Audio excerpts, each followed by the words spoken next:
Hi, I'm Aaron Dad with Archer Services, and today I'm here to talk to you about seating walls. Here, this is at my front entryway of my house, so it really adds nice gathering space. But this is a Belgard Weston wall seating wall.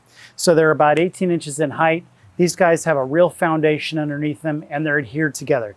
The kids love to jump and spring over this thing. The squirrels even love to eat nuts on this thing. They are constantly sitting on this wall.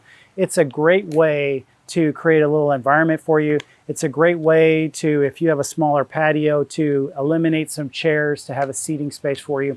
But these walls are very hardy. This wall has been here for 5 years.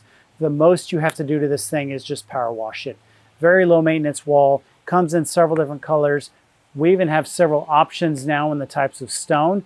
But like I said, this is a Weston wall, Luder's gray seating wall is what this material is. And then we used a Weston wall cap on here as well too, but we can change it up and even make it exciting by doing some different cap options for you. So the cap is the very top part.